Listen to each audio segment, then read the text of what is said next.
हुए सभी मीडिया के साथियों का बहुत बहुत धन्यवाद देता हूं। ये आज संविधान मान स्तंभ जो समाजवादी पार्टी में स्थापित किया गया है, हमारी समाजवादी पार्टी के जितने भी कार्यालय होंगे और महानगर के कार्यालय में भी इसी तरह का आयोजन समाजवादी पार्टी के कार्यकर्ता नेता मिलकर के करेंगे। और हमें उम्मीद है कि जिन बातों को लेकर के पीडीए और समाजवादी पार्टी का रास्ता है, उसी रास्ते पर चल करके समाजवादी पार्टी से और लोगों को जोड़ने का काम लगातार चलता रहेगा। समाजवादी पार्टी इकलौती पार्टी है जो हमारे संविधान में सिद्धांत के रूप में समाजवाद शब्द है, वो केवल इकलौती समाजवादी पार्टी में वो नाम आता है।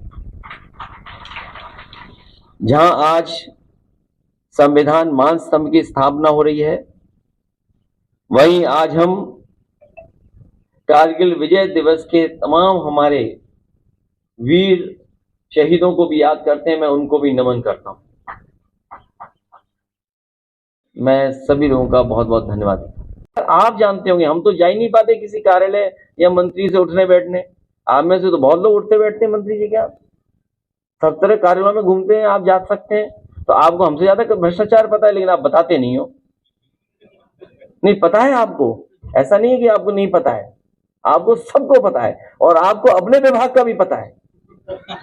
सबसे बड़ी बात यह है।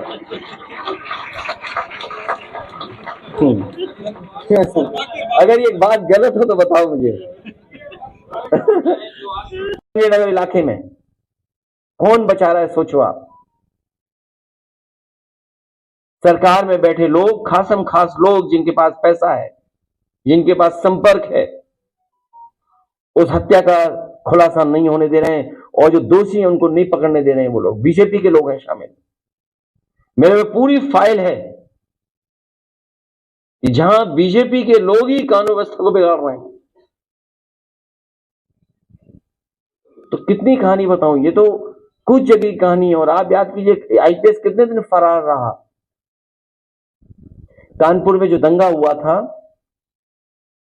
मैं आपके सामने कह रहा हूं, कभी न कभी जांच होगी, उसकी दोबारा जांच होगी। वहां पर पुलिस ने जिस तरीके से पैसा वसूला है लोगों पर और खासकर मुसलमान भाइयों से पैसा लिया है, झूठे मुकदमे लगा कर, डर दिखा करके, जब सरकार की जानकारी में आया तो सरकार को अधिकारी हटाना पड़ा। उस अधिकारी ने, उस अधिकारी के साथ मिलकर के लोगों ने करोड़ों रुपए वसूला था। कितनी कहानियां बताएं आपको, भरी पड़ी हैं।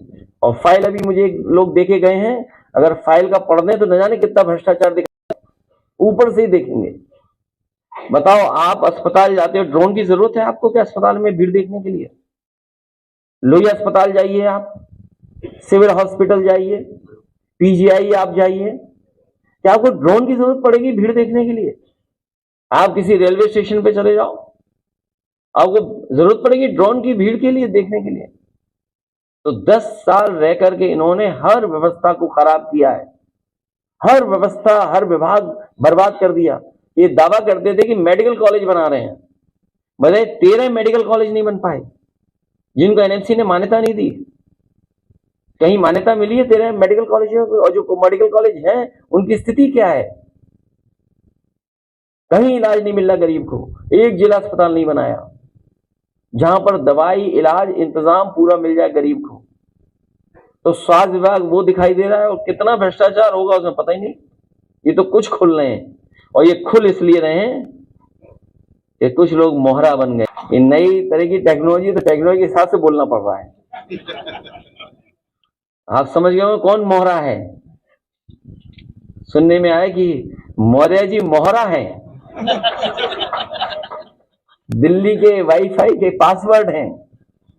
अगर दिल्ली वाले किसी से मिलते हैं तो लखनऊ वाले भी मिल रहे हैं किसी से। तो बताओ, सरकार चलेगी ऐसे? क्या सरकार चलेगी बताओ? और जिन्होंने बिगाड़ा है सब कुछ, क्या वो लोग ठीक करेंगे? और सबसे गंभीर सवाल मैं आपके सामने रखता हूं। मुझे याद है कि इस प्रदेश के गवर्नर थे, हमें चिट्ठी लिखते थे और अखबार में सरकार को, समाजवादियों को बदनाम करने के लिए जातिवादी का आरोप लगाते थे। बताओ, कोई है कहीं कोई जो गिनती करे कौन कहां बैठा है? बताओ, मुख्यमंत्री जी कौन है, मुख्य सचिव कौन है, प्रमुख सचिव कौन है गृह, और विभाग में कौन कौन कहां बैठा है? सोचिए आप भी तो थे, कभी कभी उठाते थे सवाल जातिवाद का। तो आप विचार करिए, गंभीर सवाल है। तो यूपी ऐसे नहीं चलेगा। यूपी की जनता को इन्होंने धोखा दिया है। यूपी की जनता का इन्होंने सब कुछ बर्बाद कर दिया। बजट की बात तो लोकसभा में होगी कि यूपी को क्या मिला। हालांकि प्रेस के सामने मैंने कहा कि अगर पूर्वांचल एक्सप्रेसवे में केवल 25 किलोमीटर ये सरकार बना देती तो दिल्ली से भागलपुर तक आप एक्सप्रेसवे पे चले जाते।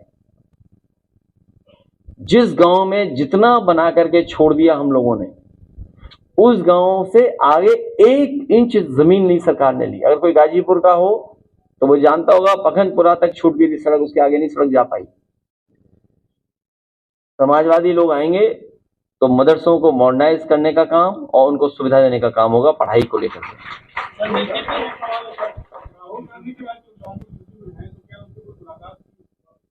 चले हम और आप दोनों लोग कोई सवाल है, बताओ, हद कर दिया आपने। इतने सीनियर जर्नलिस्ट हो आप, हम दोनों बगल में बैठते हैं, उसमें क्या पूछना? देखते नहीं टीवी क्या? ये ऐसे पत्रकार हैं, अपनी ही न्यूज नहीं देखते ये। कमाल है भाई, टीवी भी नहीं देखते तुम। सर, सपा के जो बागी है, देखिए, ये जो नए, इसीलिए जरूरी था ये संविधान मान स्तंभ, क्योंकि ये हमें, जो हमारे पिछड़े लोग हैं जिनको अधिकार नहीं मिल रहा है, या जो गैर बराबरी की लड़ाई है, जो संपन्न बनाने का आंदोलन रहा, तो ये गैर बराबरी बढ़ रही है और संपन्न लोग नहीं हो पा रहे हैं। तो उस लड़ाई को और मजबूत बनाना है हम लोगों को।